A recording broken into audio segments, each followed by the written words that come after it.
بسم الله الحمد لله والصلاة والسلام على رسول الله وعلى آله وصحبه أجمعين. أما بعد، بسند متصل من شيخنا خالد بن مختار الكشميري حفظه الله تعالى إلى الإمام الحافظ العراقي رحمه الله تعالى قال رحمه الله تعالى في ألفيته: ولم يعمه ولكن قلما عند ابن الأخرم منه قد فاتهما ورد، لكن قال يحيى البر لم يفت الخمسة إلا النذر. بسم اللہ الحمد للہ والصلاة والسلام علی رسول اللہ وعلی آلہ وصحبہ اجمعین اما بعد. تو ہم دیکھ رہے تھے کہ حافظ عراقی نے رحمہ اللہ تعالی صحیح کے جمع ہونے اور پہلی تصنیف صحیح میں ہونے اور بخاری اور مسلم کے درمیان تفاضل، ان کی یعنی صحیحین کے درمیان تفاضل اور اس پہ اہل غرب کا موقف اور اس کے بارے میں بعض کلام ہم دیکھ چکے تھے. اس کے بعد فرمایا ولم یعمہ. اب ہم تعلیق جو ہے ہلکی سی کریں گے، اشارات کریں گے تاکہ متن کے ایک حصے کو مکمل بھی کر سکیں. اگر بس سے تعلیق ہو جاتی ہے پھر جو ہے متن رہ جاتا ہے.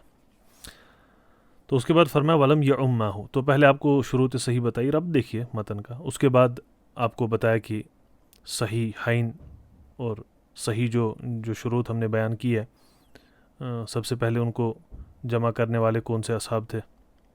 اس کے پہلے دو کتب کا ذکر ہوا ہے. اس کے بعد یہ بتا رہے ہیں کہ سارا کا سارا صحیح جو ہے ان دو کتب میں موجود نہیں ہے. تو یہ گمان نہ ہو کسی کو کہ صحیح بخاری اور صحیح مسلم کے اندر سارا کا سارا صحیح موجود ہے. یعنی جو اس میں ہے وہ تو صحیح ہے، لیکن یہ نہیں کہ اس کے باہر کوئی جو ہے صحیح نہیں ملتا. یعنی خارج صحیحین بھی کافی صحیح موجود ہے. تو اسی پہ بات اب ہو رہی ہے. ولم یعمہ. تو حافظ ابن صلاح نے مقدمے میں کہا لم یستوعبا الصحیح فی صحیحیہما وللتزما ذلک. تو بخاری اور مسلم نے جتنا بھی صحیح موجود ہے اس کو اپنی کتاب میں نہیں لایا اور اس کا التزام بھی نہیں کیا، یعنی اس کو شرط بھی نہیں بنایا کہ جتنا صحیح ہے ہم اس کو لائیں. اب یہ اس بحث کا فائدہ کیا ہے، یعنی فائدہ کیا ہے، ثمرہ کیا ہے اس بحث کا؟ وہ یہ ہے کہ صحیحین کے اندر موجود جو ہے وہ صحیح ہے اولاً. اس کے بعد صحیحین سے خارج بھی جو کتب ہے ان میں بھی صحیح موجود ہے، جو کہ صحیحین میں ضروری نہیں ہے کہ موجود ہو یا نہ ہو. یہ بات ہے، اصل میں یہ بحث ہے. تو اب یہ ہمیں کیسے سمجھ آتا ہے؟ اب دیکھیے عبارات سے خود واضح ہو جائے گا. بخاری رحمہ اللہ تعالیٰ سے ابن عدی نے رحمۃ اللہ علیہ کامل کے مقدمے میں لایا ہے سمعت الحسن بن الحسین یقول سمعت ابراہیم بن معقل یقول سمعت محمد ابن اسماعیل البخاری رحمہ اللہ تعالیٰ. تو ابن عدی نے کامل کے مقدمے میں لایا ہے کہ بخاری رحمہ اللہ تعالیٰ نے فرمایا ما ادخلت فی کتاب الجامع صحیح یعنی صحیح بخاری الا ما صح وترکت من الصحاح الطوال لحال الطول. تو کہہ رہے ہیں میں نے اپنی جامع کے اندر جو داخل کیا وہ صحیح ہے، یعنی جو مسند انہوں نے اس میں داخل کیا وہ صحیح ہے اولاً، اور دوسرا کہ میں نے ترک کیا کافی صحیح. کیوں؟ لحال الطول، تاکہ کتاب بڑی نہ ہو جائے، کتاب ضخیم زیادہ نہ ہو جائے. تو خود بخاری رحمہ اللہ تعالیٰ کی نص ہے. تو جب بخاری خود ہی فرما رہے ہیں کہ کتاب کے اندر جو ہے وہ صحیح ہے، اور اس کے بعد اب یہاں پہ اب یہ نہ سوچے کہ اس میں جو ہے تعلیقات ہے، اس میں ویسے اقاویل ہے، وہ آپ نے یہ ہم بالجملہ جب بات کرتے ہیں بات ایسی ہوتی ہے. اس میں آپ گھوڑے دوڑانے نہ بیٹھ جائیں کہ فلان جگہ وہ ہے فلان یہ ہم عموم کی بات کر رہے ہیں. اب بخاری رحمہ اللہ تعالیٰ نے یہ خود کہہ دیا کہ میں نے بہت سارا صحیح وترکت من الصحاح، میں نے صحیح میں سے تبیز کا ہے میں نے صحیح میں سے کافی چھوڑ دیا، کتاب لمبی ہو جاتی. تو پہلے خود ہی واضح ہو گیا آپ کو کہ بخاری رحمہ اللہ تعالیٰ نے سارا صحیح اپنی کتاب میں جمع نہیں کیا، بلکہ جو کتاب میں وہ صحیح ہے لیکن جو کافی صحیح کو چھوڑ دیا کیوں کتاب لمبی ہو جاتی. ایک اب مسلم رحمہ اللہ تعالیٰ نے بھی یہی کہا ہے. اب لیکن مسلم نے رحمہ اللہ تعالیٰ جو ہے المسند الصحیح یعنی صحیح مسلم کے اندر المسند الصحیح کے اندر یہ کہا ہے باب التشہد فی الصلاۃ، کتاب الصلاۃ میں ان سے پوچھا گیا قال ابو بکر بن اخت ابن نضر فی حاض الحدیث، حدیث کے بارے میں جو انہوں نے ابو بکر بن ابی شیبہ کے رستے لایا ہے اور اس میں زیادہ ہے وَإِذَا قَرَأَ فَأَنصِتُوا. تو ان سے پوچھا گیا قال له ابو بکر فحدیث ابی ہریرہ فقال هو صحیح. تو انہوں نے اس حدیث کے بارے میں پوچھا جس میں لفظ موجود ہے یعنی وَإِذَا قَرَأَ فَأَنصِتُوا فقال وَعِنْدِي صحیح فقال لما لم تضعه ها هنا. اب مسلم سے رحمہ اللہ تعالیٰ پوچھ رہے ہیں اور یہ نص صحیح کے اندر موجود ہے کہ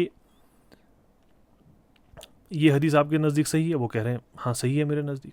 کہہ رہے ہیں پھر آپ نے اس کو یہاں کیوں لے لایا؟ پھر دیکھیے جواب کہہ دیا، قال لیس کل شیء عندی صحیح وضعته ہا ہنا انما وضعت ہا ہنا ما اجمع علیہ۔ تو مسلم رحمہ اللہ تعالیٰ فرماتے ہیں جو کوئی بھی حدیث میرے نزدیک صحیح ہے اس کو میں نے یہاں نہیں لایا ہے، میں نے یہاں پہ اس چیز کو رکھا ہے ما اجمع علیہ۔ یہ بات کہتی مسلم نے رحمہ اللہ تعالیٰ، یاد رکھیے گا، ما اجمع علیہ۔ تو ایک تو بخاری نے واضح کہہ دیا، میں نے لحاظ طول چھوڑ دیا۔ مسلم سے پوچھا جا رہا ہے یہ جو حدیث ہے اس کو آپ صحیح مانتے ہیں؟ کہہ رہے ہیں ہاں ہم صحیح مانتے ہیں۔ تو کہہ رہے ہیں صحیح مسلم میں کیوں نہیں؟ آپ اس طرح سمجھے۔ تو کہہ رہے کیونکہ میں نے یہاں پہ جو کوئی بھی حدیث صحیح میرے نزدیک ہے اس کو یہاں لانا شرط نہیں ہے میرے پاس، میں نے یہاں پہ وہی لایا ہے ما اجمع علیہ۔ یہ اجمع علیہ کا مسئلہ جو آپ یہ سمجھے کہ جس حدیث کی صحت پہ اختلاف نہ ہو، اس طرح کہہ سکتے ہیں، کیونکہ اس پہ بلقینی رحمہ اللہ تعالیٰ کا قول بھی نقل ہے کہ انہوں نے فرمایا ارادہ مسلم اجماع اربعۃ، مسلم کا ارادہ اس اجماع علیہ سے 4 کا اجماع ہے، امام احمد کا، ابن معین کا، عثمان بن ابی شیبہ کا اور سعید بن منصور کا رحمۃ اللہ علیہ۔ تو مجھے امید ہے بات واضح ہوگی۔ بخاری رحمہ اللہ تعالیٰ کا قول تو واضح تھا، مسلم رحمہ اللہ تعالیٰ المسند الصحیح کے اندر یعنی صحیح مسلم کے اندر کیا کرتے ہیں؟ انما وضعت ہا ہنا ما اجمع علیہ۔ تو آپ کو سیدھے سمجھ آ رہا ہے کہ بہت سارے صحیح کو یعنی صحیح کو انہیں چھوڑ بھی دیا۔ اس پہ بھی بحث ہے، اس پہ بھی بحث ہے کہ کتنے صحیح کو چھوڑا ہے اور پورا کا پورا صحیح کیسے ہمیں ملے گا، اس پہ اب آگے بحث ہوگی، لیکن یہاں پہ بس اتنی بحث ہے، تو اس کو یاد رکھیں پہلی بات۔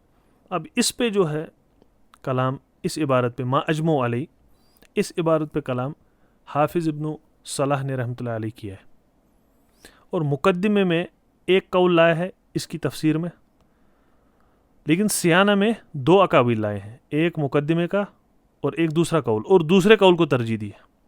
تو اب ہم دیکھیں کہ مسلم رحمہ اللہ تعالیٰ کا یہ کہنا کہ جو کچھ بھی میرے نزدیک صحیح ہے اس کو میں یہاں نہیں لاتا، میں یہاں بس اسی کو رکھتا ہوں صحیح کے اندر ما اجمع علیہ۔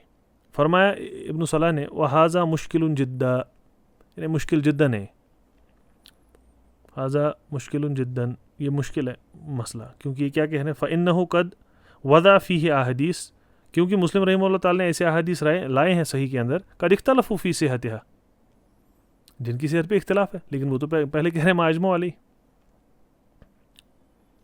اور پھر دیتے جواب وقد عجبت علیہما بجوابین، ابن صلاح کہتے ہیں میں نے اس پہ 2 جواب دیے ہیں، احدہما ما ذکرتہ فی کتاب معرفت علوم الحدیث، ایک جو نے مقدمے میں بیان کیا جو فرما رہے ہیں معرفت علوم الحدیث کتاب کا نام ہے اور وہی مقدمہ ہے، فی کتاب معرفت علوم الحدیث، وہاں میں نے ایک جواب دیا ہے۔ وہ جواب کیا ہے؟ وہوا انہ اراد بہذا الکلام واللہ اعلم انہ لم یضع فی کتابی الی الاحادیث التی وجد عنده فیہا شرائط المجمع علیہ وان لم یظہر اجتماعها فی بعضها عند بعضهم۔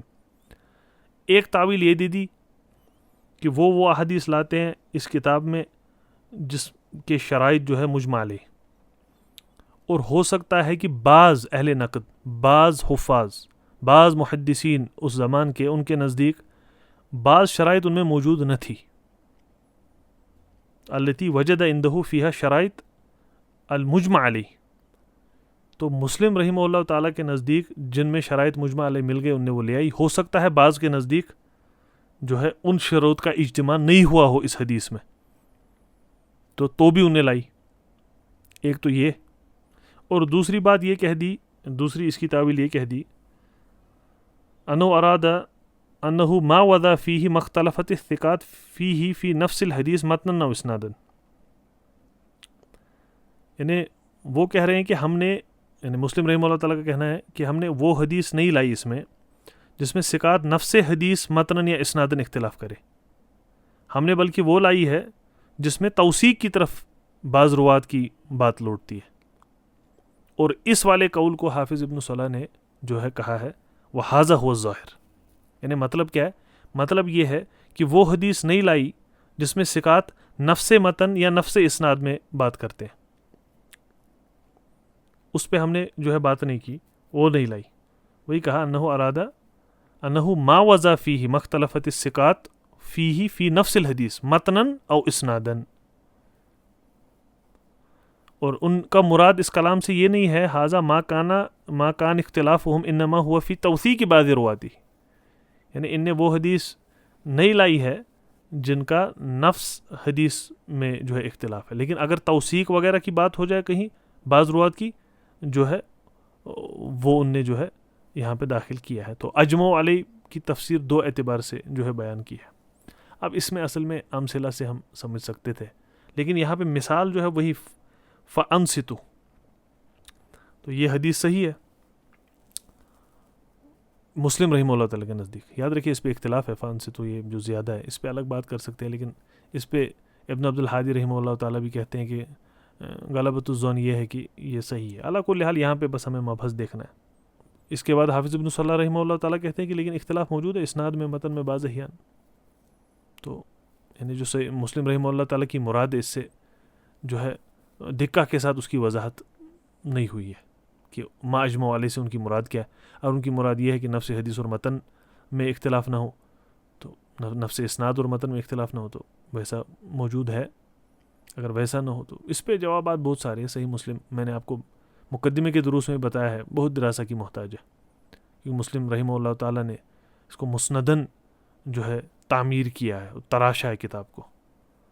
تو یہاں پہ ہمارا غرض اور مراد یہ ہے کہ مسلم رحمہ اللہ تعالیٰ اور ان سے پہلے بخاری نے رحمۃ اللہ علیہ، ان دونوں نے اپنی کتب میں یہ شرط نہیں لگائی کہ ہم سارا صحیح جمع کریں گے کیونکہ کتاب بہت لمبی ہو جاتی. اور مسلم رحمہ اللہ تعالیٰ نے یہ بھی بتایا کہ اختلاف صحت میں ہوتا ہے. اس سے تو کم اتنا اشارہ تو مل جاتا ہے کہ اختلاف ہو جاتا ہے صحت احادیث میں، اور جہاں پہ اختلاف ایسے ہو ما اجمع علیہ ان نے بس وہی لایا ہے جس پہ اختلاف نہ ہو. یہ ان کا کہنا ہے، اور اس کی دو تفسیرات میں نے آپ کو بتائی ہے، تاویلات بتائی ہے. اور اس کے بعد دوسری ایک بات بھی ہو جاتی ہے اس میں کہ جو الزام دارقطنی رحمہ اللہ تعالیٰ نے لگائے الزامات اور تتبع میں، تو اس پہ کیا بات ہوگی؟ اس پہ بھی اعلیٰ کل حال بات کی جا سکتی ہے کہ الزامات دارقطنی ان کا وجہ کیا ہے، کیونکہ جب مسلم اور بخاری نے رحمہ اللہ تعالیٰ یہ شرط لگائی ہی نہیں کہ ہم سارا کا سارا صحیح جمع کریں گے، تو ان پہ الزام آپ کیسے لگاؤ گے؟ تو اس پہ بھی پھر عراقی وغیرہ نے کہا ہے کہ جو الزام دارقطنی کے ہیں وہ لیس بلازم، لازم نہیں ہے جو الزامات دارقطنی لگائے. اور ویسے بھی حاکم نے بھی مستدرک میں کہا ہے لم یحکما ولا واحد منہما انہ لم یصح من الحدیث غیر ما خرجہ. یہ عبارت واضح بہت ہی نفیس ہے. نہ تو بخاری نے، نہ مسلم نے، نہ دونوں نے، نہ ان میں سے ایک نے یہ جو ہے کہا ہے کہ اس بات کا حکم لگایا یا یہ بات کہی ہے یا شرط اس کی لگائی ہے یا حکم یہ لگایا ہے کہ ان کی کتب کے باہر کوئی حدیث صحیح نہیں ہے. ایسا نہیں ہے. تو اس کا مطلب کیا ہے؟ اس کا مطلب ہے کہ ان کی کتب میں صحیح موجود ہے، اور خارج الصحیحین بھی جو ہے صحیح موجود ہے، جیسا کہ ان دونوں کی جو ہے کتب سے اور کلام سے واضح ہے. تو وہی ہے شعر کا مطلب اور بیت کا مطلب. کہا ولم یؤمہ، اور یہ جو ہے اس حصے کا معنی تھا.